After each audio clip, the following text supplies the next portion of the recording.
Eh bien, aujourd'hui, c'est un évangile à venir vous chercher les larmes. Alors, je veux vraiment qu'on goûte ce beau moment de Jésus dans une famille qui vit des drames familiaux. Le drame d'un père qui ne sait plus quoi faire avec sa jeune, ce père, un chef de synagogue. Dans la synagogue, cet homme-là, il pouvait tout diriger, il pouvait faire ses 4 volontés et ça roulait comme l'or, cette synagogue-là.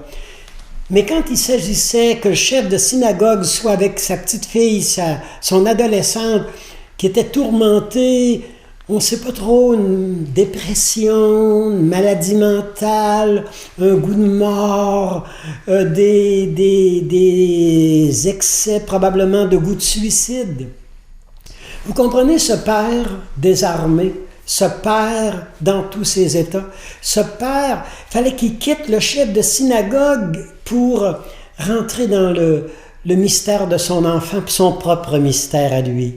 C'est alors l'impuissance d'un père et le désarroi de cet enfant, cette bataille qui se livrait à l'intérieur d'elle entre ce goût de vivre, ce goût de mort, ce goût de faire quelque chose de sa vie et le goût de ne plus vivre pour ne plus avoir à se battre avec la vie. Le drame aussi de cette mère de famille dont on parle, alors qui souffrait d'hémorragie, qui souffrait de perte de sang. Alors c'est l'image depuis 12 ans, qu'elle...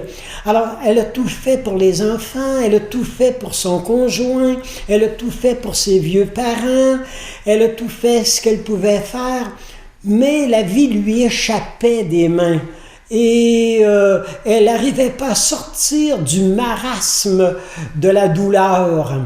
Alors voyez-vous le drame familial et Jésus qui arrive et qui voyage à travers tous ces gens-là. Un auteur dit une pensée, c'est Paul Claudel, alors qui dit « Ceux qui ne souffrent pas, cela pourrait être dû au fait que la vie a interrompu son travail d'accouchement dans la personne. On a une vie, on a la vie éternelle, on a une beauté, on a l'infini, on a l'être ressuscité à l'intérieur de nous, mais ça a besoin d'accoucher. Ça a besoin d'être mis au monde. On a besoin, il y a tout un travail pour y arriver. Alors, et cet enfant de l'Évangile, et ce père, et cette mère prise d'hémorragie depuis 12 ans, tous ces gens, c'est comme s'ils étaient en train d'accoucher à la vie. Vous savez, aller chercher l'au-delà du physique, l'au-delà des possibilités, l'au-delà du possible dans leur vie. Et c'est à la fois beau, mais très, très, très émouvant. Il y a un autre, sur les parvis des églises évangéliques aux États-Unis. Sur les parvis, vous pouvez lire sur les portes de l'église, « Ne dites pas à Dieu comment vous avez un gros problème, un grave problème. » Changez de discours. Et dites au problème, tu sais que j'ai un grand Dieu, un Dieu merveilleux. Parfois, à force d'être centré sur le problème, on oublie que Dieu est avec nous dans la souffrance. Dieu ne nous enlève pas la souffrance, mais il rentre avec nous dans la souffrance pour être capable de la porter, pour nous donner les épaules pour porter la souffrance. Je reprends l'Évangile d'aujourd'hui parce que, voyez-vous, c'est Jésus qui est dans la foule. Et un père de famille le prend de court et lui dit « Ma petite fille est souffrante, ma petite fille est sur le point de mourir, ma petite fille n'arrive pas à vivre. Alors, viens donc vite pour la sauver.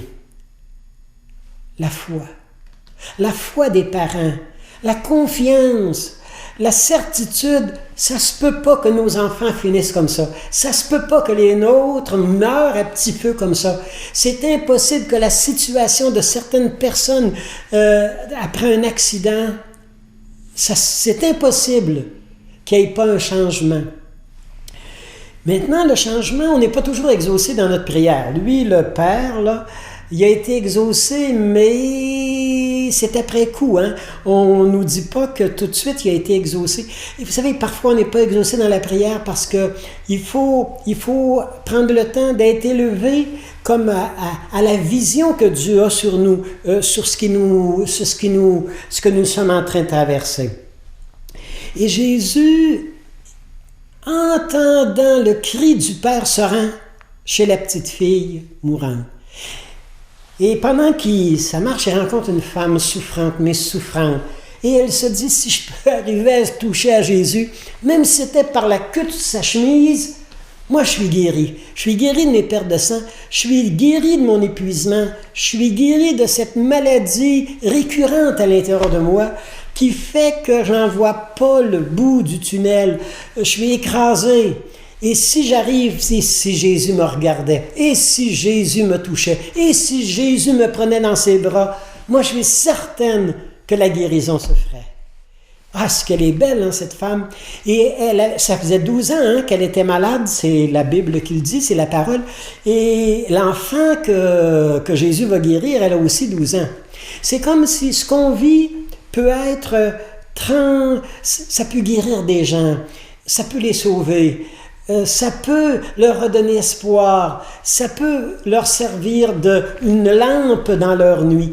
Tous ces gens-là de l'Évangile d'aujourd'hui, et le père de famille, et l'enfant, et la madame en question, tous vivent une nuit de la foi, une nuit de l'espérance. Et tous se demandent, est-ce que ça vaut la peine de prier? Est-ce que ça vaut la peine d'attendre? Est-ce que ça vaut la peine encore de se battre? Et ces pertes de sang vont s'arrêter dès que Jésus la touche. Et quelqu'un arrive et dit à Jésus, dit au chef de synagogue, n'embête plus Jésus, ta petite fille est morte. Et Jésus lui dit, je te demande simplement de croire. Crois que Jésus est le maître de l'impossible. Crois que Jésus souffre autant que toi comme père pour l'enfant. Crois que Dieu n'est pas indifférent à ta souffrance. Et Jésus se rend chez l'enfant, chez cet enfant, dans sa chambre. Il la prend par la main, il lui parle doucement, Talita cum, lève-toi. Je te le dis, réveille-toi. Et elle se lève en santé, en lumière, en paix. Vous voyez, il y a quelqu'un qui dit il faut devenir des gens de lumière, des gens de paix, des saints. Le grand malheur, c'est de refuser que Dieu soit Dieu à l'intérieur de nous et que Dieu fasse ce qu'il voudrait faire pour les nôtres à l'intérieur de nous. Mais si j'arrive pas à y croire, si j'arrive pas à croire à l'impossible, c'est comme si j'attachais les mains de Dieu. C'est comme si Dieu avait les bras barrés par mon manque de foi. Et c'est comme si on imposait des limites à Dieu. C'est comme si on lui mettait, on l'empêchait de nous conduire là où il veut. Alors demandons cette grâce de l'abandon, comme cette petite fille qui s'est abandonnée, comme le père s'est abandonné, comme la mère s'est abandonnée. Et quand Jésus est arrivé et que l'enfant a été réveillé, que l'enfant a été ressuscité, Jésus a eu la petite délicatesse de dire, là, elle a 12 ans, alors elle va, mais donnez-lui à manger. Parce qu'on serait capable de lui demander d'être encore une grande. On serait capable de lui demander d'être une femme raisonnable. On serait capable de lui demander d'être plus que parfaite à cette jeune-là de 12 ans. Et c'est peut-être ça qui l'avait conduit à la mort. Hein? C'est peut-être ça qui l'avait conduit à l'épuisement. C'est peut-être ça qui l'avait conduit à une sorte de dépression. Et Jésus lui dit, mais donnez-lui à manger, réconfortez-la, rassurez-la, faites chemin avec elle, et laissez-la pas tomber parce qu'elle est guérie, elle a encore besoin de chacun de nous.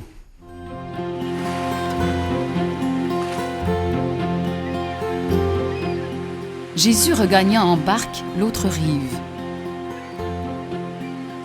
Et une grande foule l'accueillit et s'assembla autour de lui, car tous l'attendaient.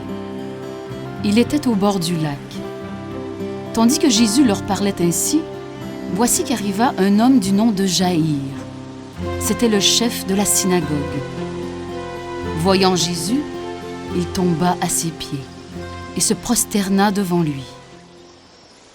« Maître, je te supplie de venir dans ma maison, car j'ai une fille unique de 12 ans qui est en train de mourir. Ma petite est à toute extrémité. Viens lui imposer les mains pour qu'elle soit sauvée et qu'elle vive. » Jésus se leva et se mit à le suivre, ainsi que ses disciples et une foule si nombreuse qu'elle le pressait à l'étouffer. Or, une femme qui avait des pertes de sang depuis 12 ans et que personne n'avait pu guérir, s'approcha. Elle avait beaucoup souffert du traitement de nombreux médecins et elle avait dépensé tous ses biens sans aucune amélioration. Au contraire, son état avait plutôt empiré. Cette femme, donc, ayant appris ce qu'on disait de Jésus, vint par derrière, dans la foule, et toucha la frange de son vêtement. Car elle se disait en elle-même, « Si je parviens seulement à toucher son vêtement, je serai sauvée. » À l'instant même, l'hémorragie s'arrêta, et elle ressentit dans son corps qu'elle était guérie de son mal. Aussitôt, Jésus se rendit compte qu'une force était sortie de lui. Il se retourna dans la foule et il demanda « Qui est-ce qui m'a touché ?» Comme tous s'en défendaient, Pierre lui dit « Maître, tu vois bien la foule qui t'écrase de tous côtés. Et tu demandes qui t'a touché. » Quelqu'un m'a touché, car je me suis rendu compte qu'une force est sortie de moi.